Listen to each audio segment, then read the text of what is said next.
La cruz nos muestra su amor.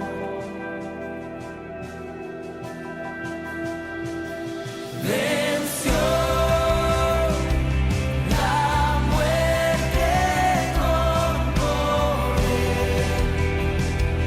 El Rey de Reyes es. No hay nadie como Él.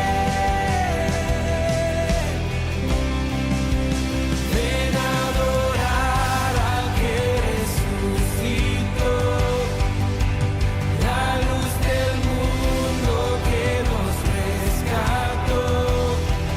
No hay otro nombre igual, no hay otro nombre igual. Cristo nuestro Dios, el vencedor que a la diestra está. Ante su trono montes caerán. No hay otro nombre igual, no hay otro nombre igual. Cristo nuestro Dios,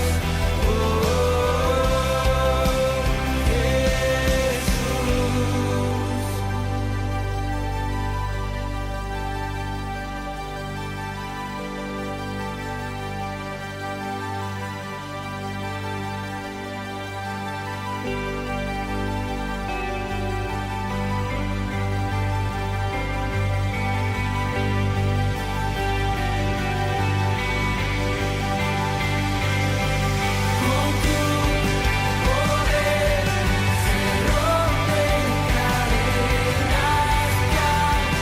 cantarán el cielo y la tierra. Santo eres Jesús, santo es tu nombre, Cristo, Cristo, Cristo. Con tu poder se rompen cadenas, cantarán el cielo y la tierra. Santo eres Jesús, santo es tu nombre, Cristo, Cristo, Cristo. Ven a adorar al que resucitó, la luz del mundo que nos rescató. No hay otro nombre igual, no hay otro nombre igual. Cristo nuestro Dios, el vencedor que a la diestra está. Ante su trono montes caerán. No hay otro nombre igual, no hay otro nombre igual, no hay otro nombre igual, no hay otro nombre igual.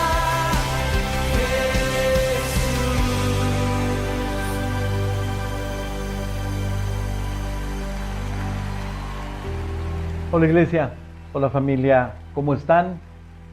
Espero que estén bien.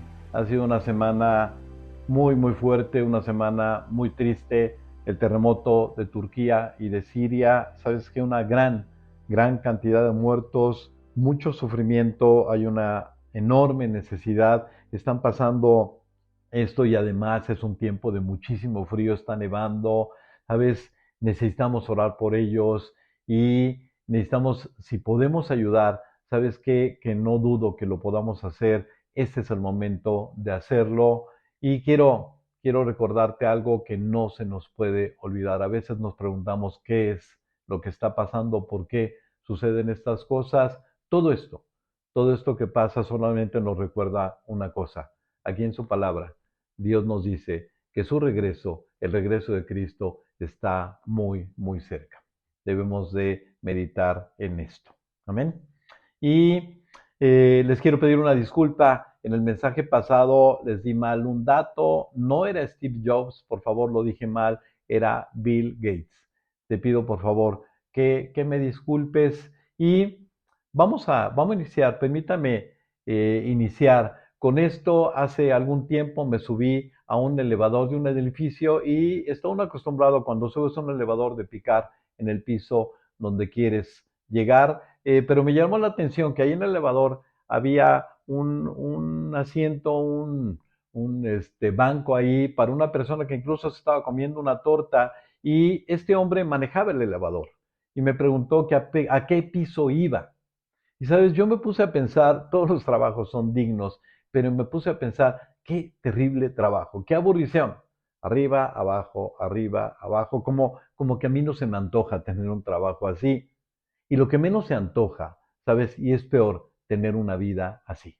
Una vida que a veces está arriba, a veces abajo, sube, baja, bien, mal, ¿sabes? Y el mensaje de hoy va a hablar acerca de esto. Y el punto es, quiero hacerte pensar acerca de algunas preguntas que muchas veces tú y yo nos hacemos. Mira, si Dios nos dice aquí en su palabra que la vida cristiana es una vida de gozo, ¿por qué muchas veces estoy triste? ¿Por qué muchas veces como que mi fe no funciona? ¿Por qué? Porque muchas veces no tengo paz. ¿Por qué? Porque si Dios nos dice que Él va a estar en cada momento con nosotros, ¿por qué muchas veces yo me siento solo? ¿Por qué no siento a Dios? ¿Por qué muchas veces oro y espero y no llega la bendición que Dios promete en su palabra? Hay una causa de todo esto. Y si eso te pasa, qué bueno que estás escuchando este mensaje porque hoy vamos a hablar acerca de esto. Pero antes, como base de lo que vamos a escuchar, permíteme, déjame recordarte esto que es muy, muy importante. Dios es bueno. Dios nos ama.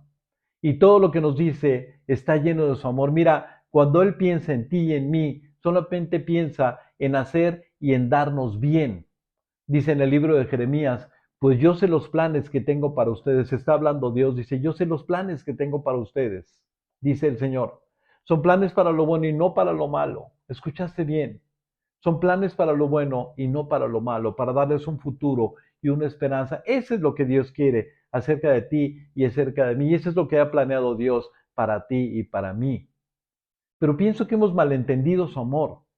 Mira, el hecho de que Dios nos ame no significa que Él haya dejado de ser Dios, que Él sea el Señor y que un día tú y yo vamos a darle cuentas a Él de nuestras vidas. Él es 100% bueno, 100% amor, 100% Dios y 100% el Señor. Y en toda nuestra vida Él va a tratar de convencernos acerca de esto. Y el hecho de que alguien no lo acepte como Señor no significa que Dios haya dejado de ser el Señor. El hecho de que alguien no acepte su amor y no crea en lo que Dios dice no significa que lo que Dios dice haya perdido validez. Él sigue siendo Dios y su palabra sigue siendo la verdad. Y a cada uno de nosotros nos dio la capacidad de decidir creer en quién es y aceptar lo que Él dice. Dios nos dio esta capacidad. Y te comenté al principio que hay vidas de sube y baja. Y hay una causa de esto. Dios nos dice en su palabra que está en Primera de Pedro, Dios nos dice que somos un pueblo santo y santo significa los creyentes. Somos posesión exclusiva de Dios. Santo significa de Dios, para Dios, que le pertenecemos a Dios. Dice en Primera de Pedro 2, dice, ustedes son un pueblo elegido, son sacerdotes de un rey, una nación santa. Está hablando de los creyentes, posesión exclusiva de Dios. ¿Para qué? ¿Para qué? ¿Qué función tenemos? Dice que la gente conozca a Dios a través de nuestras vidas. Pero es importante que que tú y yo entendamos, somos posesión exclusiva de Dios y para Dios, con una función muy importante, que la gente conozca a Dios a través de nuestras vidas. Y hay mucha diferencia entre una persona que tiene a Dios como su Señor y una persona que tiene a Dios en una religión. Una persona que tiene a Dios como su Señor disfruta de Dios todos los días, disfruta de esa relación con Dios todos los días.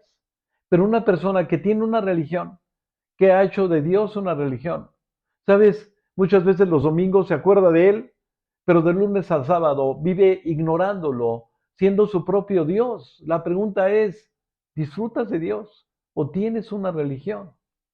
Porque aquí en la Biblia Dios nos compara con ovejas. Y la oveja es un animal muy indefenso que necesita un pastor. Cuando una persona no tiene un pastor, cuando una oveja, perdón, no tiene un pastor, está condenada a morir, está condenada a una vida de sufrimiento. En el Evangelio de Mateo, Jesús está hablando y dice que al ver las multitudes, tuvo compasión de ellas, porque estaban desamparadas y dispersas como ovejas que no tienen pastor. Cuando Dios vio a la gente, le dolió en el corazón porque sabía que ellos no tenían un pastor. Y una de las cosas que hacen las ovejas cuando el pastor las alimenta es que ellas comen y regurgitan el alimento, lo vomitan y lo vuelven a masticar. Una vez que hacen esto, lo tragan. Y eso es exactamente lo que Dios quiere que hagamos con lo que Él nos enseña. Llevamos algunas semanas donde Dios nos ha estado hablando acerca de la idolatría. ¿Sabes? Al crearnos hemos dicho que al crearnos Dios, Él puso un trono en nuestro corazón donde nosotros decidiríamos ahí colocar lo más importante, lo que consideremos lo más importante en nuestras vidas. Y Dios hizo esto con un anhelo de que cada uno de nosotros decidiera colocarlo a Él, a Dios, ahí en el centro de nuestro corazón, en ese trono. Pero Dios no puede forzarnos a esto porque el amor no se puede forzar. Tú decides y yo decido quién es lo más importante en nuestras vidas. Y cualquier cosa, persona o actividad que coloquemos en el trono de nuestro corazón que no sea Dios, es un ídolo. Y a Dios no le gusta eso. Dice textualmente que Él no va a tolerar esto. No por egoísmo, sino porque nos ama. Y un ídolo solamente nos va a hacer daño. Por eso, el mandamiento más importante en su palabra, Dios nos dice, no tengas ídolos. Dice en el libro de Éxodo, no te inclines ante ellos ni les rindas culto, porque yo, el Señor, soy tu Dios, soy un Dios celoso, que no voy a tolerar que entregues tu corazón a otros dioses. Escucha, escuchemos lo que Dios nos dice. Quiero ser lo más importante y no voy a tolerar que cometas el error de que tengas ídolos. Y esto lo tenemos que masticar y masticar, meditar y meditar y hacerlo nuestro. Una vez que lo entendamos, tragarlo para que esto forme parte de nosotros. Llevamos varios mensajes hablando de esto. Y por favor, no te confundas. No te confundas porque el hecho de que hayamos hablado de algunos ejemplos, de algunos ídolos, ¿sabes qué? Cosas que muchas veces hacemos lo más importante en nuestras vidas, no tiene el propósito de hablar de los ídolos, tiene el propósito de hablar de Jesús. Ese es el centro de este mensaje. Hablar de Jesús y entender que solamente Él puede llenar nuestras vidas, que Él es Dios. Y el mensaje de hoy es un mensaje muy fuerte, pero también muy necesario. Y se requieren tres cosas para que tú y yo podamos entenderlo. Primero, ser humildes. Ser humildes y entender realmente quiénes somos. Segundo, ser honestos y entender realmente cuál es la realidad de nuestras vidas. Y tercero, escuchar a Dios con mucha atención. Dice en Mateo, todo el que tenga oídos para oír, que escuche y entienda lo que Dios le quiere decir. Dios dice en su palabra que Él creó un día al ser más bello que existía, Lucero, y que Lucero al ver su belleza se llenó de orgullo y quiso el trono de Dios, quiso la adoración que recibía Dios. Y ese día Lucero se volvió el ser más terrible, el enemigo más grande de Dios, Satanás, y Dios lo echó del cielo. Detrás de cada ídolo está Él queriendo que lo adores. Y hoy Dios nos va a hablar del peor de los ídolos, el ídolo que más daño nos puede hacer, pero desgraciadamente es el ídolo que más frecuentemente adoramos. Este ídolo no viene de fuera, viene de dentro de nosotros y se trata del ídolo del Dios yo. Cuando yo decido ser el Dios de mi vida, cuando yo me siento en el trono de mi corazón, cuando pienso que el mundo gira alrededor de mí y me considero la persona más importante del mundo, llena de orgullo, cuando yo soy el que dirige de mi vida, cuando yo soy la máxima autoridad en mi vida y cuando la última palabra pienso que la tengo yo, cuando la opinión más importante es la mía, cuando lo que quiero se vuelve lo más importante y cuando yo sé que lo que Dios dice y cuando yo sé lo que Dios me pide y solo obedezco cuando yo estoy de acuerdo con Él y cuando no hago lo que yo quiero, cuando yo hago lo mismo que Lucero, buscar los aplausos, buscar la admiración. ¿Sabes qué? En ese momento es cuando cuando yo soy mi Dios, cuando hemos cometido la terrible decisión de hacer de nosotros nuestro propio Dios. Y vamos a orar, te invito a orar para que sea Dios quien nos hable, para que sea Dios quien nos abra los ojos y nos haga ver si hemos cometido el error de colocarnos en el trono que solamente a Él le pertenece. Así es que si te sientes cómodo, te pido que cierres tus ojos, vamos a dirigirnos a Dios con la confianza de que cuando dos o más se reúnen en su nombre, Él está en medio de nosotros. Y le decimos, Dios, sabemos que eres bueno y sabemos que tú nos amas. Sabemos que tienes los mejores planes para nosotros. Abre nuestros ojos, Dios, y muéstranos si realmente estás en el trono de nuestros corazones o hemos cometido el error de colocarnos nosotros ahí. Te pedimos que nos hables en el nombre de Jesús. Amén. Bien, abramos nuestras Biblias y cuando leemos en la Biblia, estamos en el capítulo 3 de Génesis, cuando leemos en la Biblia, cuando alguien nos habla de Adán y Eva, ¿sabes? Cuando leemos acerca de la caída de Adán y Eva, normalmente pensamos en el fruto. Qué astuto es Satanás. Siempre que vamos a este pasaje, Génesis 3, normalmente pensamos en el error que cometieron Adán y Eva, el fruto, comer del fruto. Pero no nos ponemos a pensar por qué lo hicieron, qué fue lo que los sedujo a hacer esto, porque frutos había muchísimos en el Edén, ¿sabes? Pero no fue el fruto, no fue el fruto lo que los sedujo, sino la mentira que ese ser astuto les dijo y que ellos creyeron. ¿Sabes? Dice Génesis 3:5 que el diablo les prometió que sus ojos serían abiertos y llegarían a ser como Dios. Esto fue lo que atrajo a Adán y a Eva a comer de este fruto, ser como Dios. Y todos los días la serpiente nos tienta a ti y a mí con eso mismo. Tú no necesitas a Dios, tú puedes ser tu propio Dios. Todos los días va a ser esto y todos los días tú y yo vamos a tener que tomar una decisión. ¿A quién vamos a adorar? ¿Quién va a ser nuestro Dios? ¿Dios mismo o nosotros?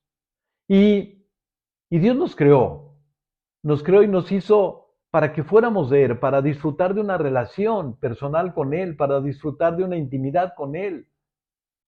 Y Dios nos dio dones, a ti te dio dones, a mí también, nos dio talentos. Pero hay algo que tú y yo no tenemos. ¿Sabes?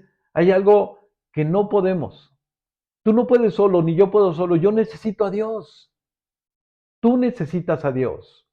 Por favor, hagamos a un lado nuestro orgullo. Sí, tenemos dones, tenemos talentos, pero tenemos una enorme necesidad, la necesidad de Dios. Es tan grande esta necesidad que dice en el Evangelio de Juan, dice Dios, yo soy la vid y ustedes son las ramas.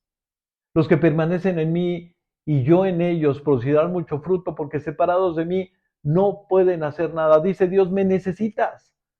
Yo fui el que te crié. Y sabes que fuiste creado con una enorme necesidad, la necesidad de mí. Y así como una rama no puede subsistir fuera del tronco, tú no puedes hacer nada sin Dios. Tenemos que reconocer esto. Pero el ataque del diablo se va a concentrar en que tú y yo ignoremos a Dios. Sabes, que no dependamos de Él, que no disfrutemos de Él, que lo abandonemos. Y Dios nos advirtió y nos dijo que Él era el ser más astuto que hay. Y la principal forma de atacarnos es acerca del engaño. Y Él usa el orgullo y muchas veces, ¿sabes qué? Es tan astuto que ni siquiera nos hemos dado cuenta, que nos hemos puesto nosotros en el lugar de Dios. Imagina qué terrible engaño y qué gran tontería hacer a un lado a Dios y poner nuestra vida en nuestras manos. Eso sí que es tonto. Porque si te conoces, si sabes tus limitaciones, si sabes que no eres capaz, ¿por qué hacerlo? La verdad, no vale la pena.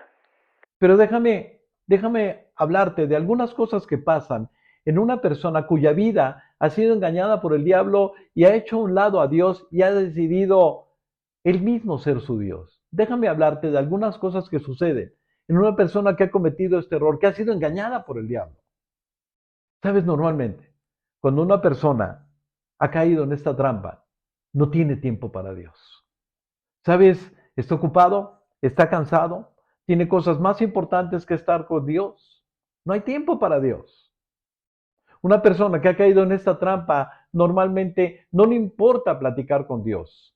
La oración es la muestra más importante que tú y yo necesitamos a Dios, pero una persona que ha caído en la trampa de hacer un lado a Dios y colocarse en el trono de su corazón, ¿sabes qué? No ora. ¿Para qué platicar con Dios si no necesito platicar con Él? Yo puedo solo. Una persona que ha hecho de sí misma su Dios, ¿sabes qué? Dirige su vida. La Biblia es un libro que nunca abre. Y, y la palabra de Dios, Dios dice que es una lámpara que guía nuestros pies y una luz que guiará nuestro camino. Pero una persona que cierra la Biblia por orgullo, porque se ha vuelto el Dios de su vida, ¿sabes qué? Guía su vida no de acuerdo a lo que Dios dice, guía su vida de acuerdo a lo que piensa y de acuerdo a las circunstancias. Una persona que ha hecho de sí misma su Dios decide de acuerdo a lo que él piensa y no de acuerdo a lo que Dios dice. Y obedece solamente a Dios cuando está de acuerdo con lo que Dios dice. Pero la obediencia a Dios no es su propósito, no es, no es el propósito de vida, no es importante para su vida. Dice en Juan 10, mis ovejas oyen mi voz y yo las conozco y me siguen. Esto habla de obediencia. Pero una persona que ha hecho a un lado a Dios por orgullo, que piensa que no necesita a Dios, que puede dirigir su vida, ¿sabes qué? Decide hacer su voluntad y no la voluntad de Dios. La obediencia no es el propósito de su vida porque no es importante. Obedecerá cuando esté de acuerdo con Dios y cuando no, hará lo que Él quiere. Y cada una de estas cosas, hay más, pero cada una de estas cosas solo manifiestan que Dios no es el que está en el trono, que es lo más importante, que soy yo, que eres tú, el Dios de nuestras vidas. Y tal vez esto no se nos haga tan grave, pero hay muchos pasajes, prácticamente toda la Biblia, Dios nos está insistiendo, no hagas esto, no hagas esto. Tal vez no se nos haga tan grave, pero vamos a escuchar a Dios. Vamos a leer un pasaje en la Biblia, en el libro de Jeremías, donde Dios le reclama a su pueblo que ha hecho esto, ha abandonado a Dios, ha hecho un lado a Dios y ellos mismos se han vuelto sus dioses. Y está en Jeremías 2 y empieza en el versículo 9, Dios haciendo una grave declaración y un grave reclamo acerca de su pueblo. Le dice textualmente, le dice Dios, voy a entrar en juicio contra ustedes. Por tanto, presentaré mi acusación en su contra, dice Dios, voy a establecer un juicio en contra de ustedes. Lo siguiente que dice Dios es tremendo. Dice en el versículo 10, nunca había pasado algo así. Dice, averigüen si alguna vez pasó algo parecido. Y en el versículo 11 dice, jamás he conocido a una nación que haya abandonado a sus dioses, aun cuando sus dioses son falsos. Está hablando de los incrédulos. Ni ellos han abandonado a sus dioses, pero ustedes me cambiaron a mí, que soy el Dios verdadero y glorioso, por dioses que no sirven para nada. ¿Sabes? El reclamo de Dios, dice Dios, yo ni siquiera los que no me conocen han hecho esto con sus dioses, que no son dioses. Me han abandonado, me han dejado y me cambiaron por sus ídolos. Y dice textualmente en el siguiente versículo, el universo entero se sorprende y tiembla de espanto. Les juro que esto es así. Está hablando Dios, Dios no exagera. En otra de las versiones dice que el cielo mismo está horrorizado por ver al pueblo de Dios hacerlo a un lado y tener ídolos, sentarnos nosotros en el trono de nuestro corazón. Y textualmente Dios en este juicio nos acusa a su pueblo de dos cosas. Dice, ustedes, pueblo mío, cometieron dos pecados. Me han abandonado a mí, eso es lo primero, me dejaron a mí, que soy para ustedes una fuente de agua viva. Y se hicieron para sí propios estanques, que no retienen agua. Yo era su guía, pero ustedes me rechazaron. Dios acusa de dos cosas así directas a su pueblo. Me dejaron y han buscado llenar sus vidas con cosas que nunca las van a poder guiar. Idolatría. Yo era quien los guiaba, pero ustedes me rechazaron. Qué triste este pasaje, lo que Dios siente y qué enojo de Dios al ver que su pueblo hace esto. Y mira, amigo, muchos años de mi vida, con vergüenza lo digo, muchos años de mi vida yo viví así. Yo siendo el Señor de mi vida. Yo hice un lado a Dios, me concentré en mí. Y quienes hemos hecho esto, que somos muchos, nos damos cuenta que eso significa una vida vacía. Traté de llenar mi vida, busqué y busqué y busqué y no pude encontrar, pero aprendí a aparentar que tenía paz, aprendí a aparentar que tenía gozo, que todo iba bien. Sentarme en el trono de mi corazón no funcionó hasta que decidí darle su lugar a Dios. No cometas el mismo error, no funciona, así no es. Y déjame terminar con este ejemplo. También en la Biblia está el ejemplo está en el libro de Daniel. Hubo un rey que llegó a ser el hombre más poderoso del planeta, Nabucodonosor. Sus logros lo llenaron de orgullo. Se construyó incluso, era tanto su orgullo que se construyó una estatua para que todos lo adoraran. Y Dios le advirtió a través del profeta Daniel, no hagas esto, no hagas esto, arrepiéntete. Pídeme perdón, humíllate ante mí, le dijo Dios a través del profeta Daniel. Pero Nabucodonosor no escuchó y tuvo que enfrentar una disciplina tremenda de parte de Dios. Se quedó sin nada, perdió todo y eso es exactamente lo que Dios quiere evitar en tu vida y en mi vida. Y no fue, sino que hasta que Nabucodonosor, ¿sabes qué? Reconoció que Dios era Dios, hasta que él hizo a Dios su Dios, lo más importante en sus vidas, cuando Dios lo perdonó y le regresó todo lo que tenía para él. Amigo, Dios conoce tu corazón, Dios conoce mi corazón, Él sabe quién está en el trono y si Él es lo más importante en nuestras vidas o no, Él lo sabe y Él nos dice, quítate de ahí. Quítate de ahí, ese lugar me corresponde solo a mí. Es la única forma como tú vas a poder ser feliz. Y dice en el libro de Proverbios, confía en el Señor de todo tu corazón y no en tu propia inteligencia. Reconócelo en todos tus caminos y Él allanará tus sendas. No seas sabio en tu propia opinión, más bien teme al Señor y huye del mal. Fíate de Dios, confía en Dios de todo corazón. No te apoyes en tu propia providencia, dice Dios. Reconócelo en todos sus caminos. Tienes que darte cuenta que es Dios el que debe de ir adelante. Él va a enderezar todo lo que nosotros hemos torcido. No seas sabio en tu propia opinión. Sabes, Dios nos dice, teme a Dios y apártate del mal. Y le pido a Dios que cada uno de nosotros haga esto. Sabes, es tiempo de que Dios ocupe el lugar que le corresponde. Hagámonoslo a un lado, así no funciona. Sabes, hagamos esto y Dios promete bendecir. Que Dios te bendiga, nos vemos la próxima.